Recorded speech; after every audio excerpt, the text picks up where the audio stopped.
जय गुरु जी। शुकराना गुरु जी। गुरु जी की आग्ञा नाल संपूर्ण शिव महापुराण पहला खंड 13वां अध्याय पंजाबी विच। ब्रह्मा जी कहन लगे, हे नारद, हुण मैं तुहानू ओ वार्ता सुणाउंदा हां जिस तरह इस मैथुनी संसार की उत्पत्ति हुई। भगवान सदाशिव तो शक्ति प्राप्त करके एक पुरख ਅਤੇ एक इस्त्री ਨੂੰ ਆਪਣੇ ਅੱਧੇ शरीर तो बनाया है। ਉਹ ਪੁਰਖ ਦਾ ਨਾਮ ਸਵੇ ਸ਼ੰਭੂ ਮਨੂ ਅਤੇ ਇਸਤਰੀ ਦਾ ਨਾਮ ਸ਼ਤਰੂਪਾ ਹੋਇਆ। ਸ਼ਤਰੂਪਾ ਨੇ ਤਪੱਸਿਆ ਦੁਆਰਾ ਮਨੂ ਨੂੰ ਪਤੀ ਰੂਪ ਵਿੱਚ ਪ੍ਰਾਪਤ ਕੀਤਾ। ਫਿਰ ਉਹਨਾਂ ਦੋਵਾਂ ਪੁਰਖ ਅਤੇ ਇਸਤਰੀ ਨੇ ਮੇਰੇ ਕੋਲ ਆ ਕੇ ਕਿਹਾ, ਹੈ ਪਿਤਾ, ਤੁਸੀਂ ਸਾਨੂੰ ਕੁਝ ਹੁਕਮ ਦੇਵੋ। ਤਦ ਮੈਂ ਬਹੁਤ ਖੁਸ਼ ਹੋ ਕੇ ਉਹਨਾਂ ਨੂੰ ਇਹ ਹੁਕਮ ਦਿੱਤਾ ਕਿ ਤੁਸੀਂ ਸਭ ਤੋਂ ਪਹਿਲਾਂ ਭਗਵਾਨ ਸਦਾ ਸ਼ਿਵ ਦੀ ਭਗਤੀ ਕਰੋ। ਉਸ ਤੋਂ ਬਾਅਦ ਉਹਨਾਂ ਤੋਂ ਆਗਿਆ ਲੈ ਕੇ ਸੰਸਾਰ ਬਣਾਉਣ ਭਾਵ ਦੁਨੀਆ ਵਧਾਉਣ ਦਾ ਕੰਮ ਕਰੋ। ਮੇਰੀ ਆਗਿਆ ਮੰਨ ਕੇ ਉਹਨਾਂ ਨੇ ਅਜਿਹੀ ਤਪੱਸਿਆ ਕੀਤੀ ਕਿ ਭਗਵਾਨ ਸਦਾ ਸ਼ਿਵ ਨੇ ਖੁਸ਼ ਹੋ ਕੇ ਉਹਨਾਂ ਨੂੰ ਆਪਣੇ ਦਰਸ਼ਨ ਦਿੱਤੇ ਅਤੇ ਵਰਦਾਨ ਮੰਗਣ ਲਈ ਕਿਹਾ। ਉਸ ਵੇਲੇ ਮਨੂ ਨੇ ਉਹਨਾਂ ਦੀ ਉਪਾਸਨਾ ਕਰਦੇ ਹੋਏ ਕਿਹਾ, ਹੇ ਪ੍ਰਭੂ, ਆਪਣੇ ਮਨ ਦੀ ਇੱਛਾ ਨੂੰ ਤੁਹਾਡੇ ਸਾਹਮਣੇ ਦਰਸਾਉਣਾ ਮੂਰਖਤਾ ਹੋਵੇਗੀ, ਸੋ ਤੁਸੀਂ ਸਾਡੇ ਲਈ ਜੋ ਠੀਕ ਸਮਝੋ ਉਹ ਕਰੋ। ਇਹ ਸੁਣ ਕੇ ਭਗਵਾਨ ਤ੍ਰਿਸ਼ੂਲ ਪਾਣੀ ਖੁਸ਼ ਹੋ ਕੇ ਕਹਿਣ ਲੱਗੇ, ਹੇ ਮਨੂ, ਮਨੁੱਖ ਜਾਤੀ ਨੂੰ ਵਧਾਓ। ਉਹ ਸੰਸਾਰੀ ਕੰਮ ਵਿੱਚ ਤੁਹਾਨੂੰ ਕੋਈ ਕਸ਼ਟ ਨਹੀਂ ਹੋਵੇਗਾ।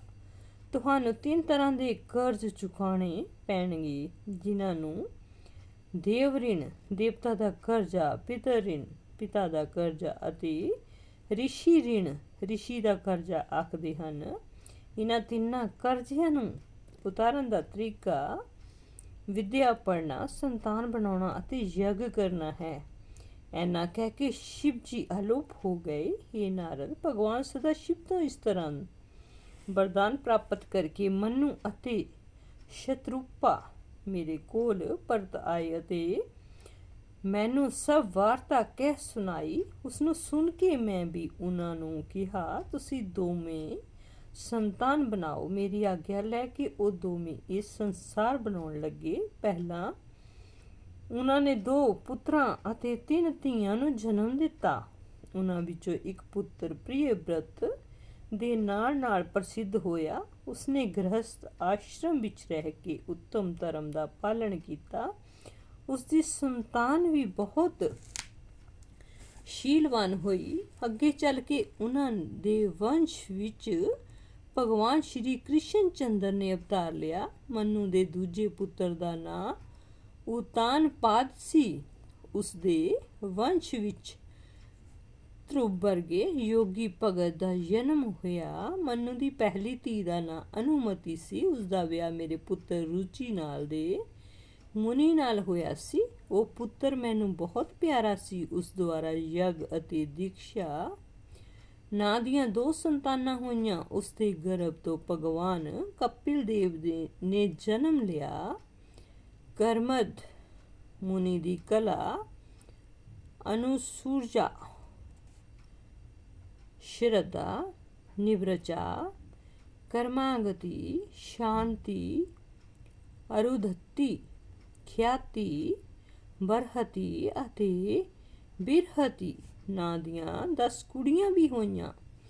ਇਹਨਾਂ ਵਿੱਚੋਂ 9 ਕੁੜੀਆਂ ਮੁਰੀਚ, ਅੰਗਰੀਸ਼, ਅਤਰੀ, ਪੁਲਸਤਿਆ, ਪੁਲਹ, ਕ੍ਰਿਤ, ਭ੍ਰਿਗੂ, ਵਸ਼ਿਸ਼ਟ ਅਤੇ ਅਥਵਰਨ ਨਾਂ ਦੇ 9 ਰਿਸ਼ੀਆਂ ਨਾਲ ਵਿਆਹੀਆਂ ਗਈਆਂ।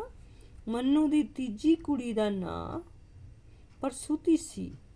ਉਸਦਾ ਵਿਆਹ ਦਕਸ਼ ਦੇ ਨਾਲ ਹੋਇਆ।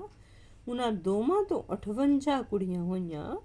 ਉਹਨਾਂ ਵਿੱਚੋਂ ਦਕਸ਼ ਨੇ 10 ਕੁੜੀਆਂ ਦਾ ਵਿਆਹ ਧਰਮਰਾਜ ਦੇ ਨਾਲ ਕਰ ਦਿੱਤਾ। 27 ਕੁੜੀਆਂ ਚੰਦਰਮਾ ਨੂੰ ਦਿੱਤੀਆਂ ਅਤੇ 13 ਕੁੜੀਆਂ ਕਸ਼ਿਪ ਨੂੰ, 4 ਕੁੜੀਆਂ ਤਾਕਸ਼੍ਰੀ ਨੂੰ ਅਤੇ ਪੂਤ, ਅੰਗਰੀਸ਼ ਅਤੇ ਕ੍ਰਸ਼ਸ਼ਵ ਨੂੰ 2-2 ਕੁੜੀਆਂ ਵਿਆਹ ਦਿੱਤੀਆਂ। ਉਹਨਾਂ ਸਭ ਤੋਂ ਬਹੁਤ ਜ਼ਿਆਦਾ ਔਲਾਦ ਹੋਈ। ਉਸੇ ਦੇ ਕੁਲ ਵਿੱਚ ਅਸੀਂ ਵਿਸ਼ਨੂੰ ਜੀ ਨੇ ਅਤੇ ਸ਼ਿਵ ਜੀ ਨੇ ਜਨਮ ਲਿਆ। ਇਸ ਤਰ੍ਹਾਂ ਆਪਣੀਆਂ ਕੁੜੀਆਂ ਦਾ ਵਿਆਹ ਕਰਨ ਤੋਂ ਬਾਅਦ ਦਕਸ਼ ਨੇ ਮੇਰੇ ਕੋਲ ਆ ਕੇ ਸਾਰਾ ਹਾਲ ਸੁਣਾਇਆ ਅਤੇ ਇਹ ਪੁੱਛਿਆ ਕਿ ਹੁਣ ਤੁਸੀਂ ਮੈਨੂੰ ਕੀ ਹੁਕਮ ਦਿੰਦੇ ਹੋ। ਦਕਸ਼ ਦੀ ਗੱਲ ਸੁਣ ਕੇ ਮੈਂ ਉਸ ਦੀ ਤਾਰੀਫ ਕਰਦੇ ਹੋਏ ਕਿਹਾ, ਹੇ ਪੁੱਤਰ, ਹੁਣ ਤੁਸੀਂ ਕੋਈ ਅਜਿਹਾ ਉਪਾਅ ਕਰੋ ਜਿਸ ਨਾਲ ਤੁਹਾਡੀ ਇੱਕ ਧੀ ਦਾ ਵਿਆਹ ਸ਼ਿਵ ਜੀ ਦੇ ਨਾਲ ਹੋ ਸਕੇ। ਅਜਿਹਾ ਕਰਨ ਨਾਲ ਸਾਡਾ ਜਨਮ ਸਫਲ ਹੋ ਜਾਏਗਾ ਤੇ ਸਾਡੀ ਸ੍ਰਿਸ਼ਟੀ ਪਵਿੱਤਰ ਹੋ ਜਾਵੇਗੀ।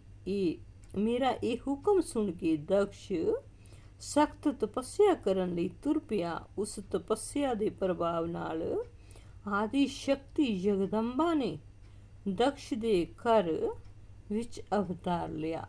ਜੈ ਗੁਰੂ ਜੀ। ਭੁੱਲ ਚੁੱਕ ਮਾਫ ਸੰਗਤ ਜੀ।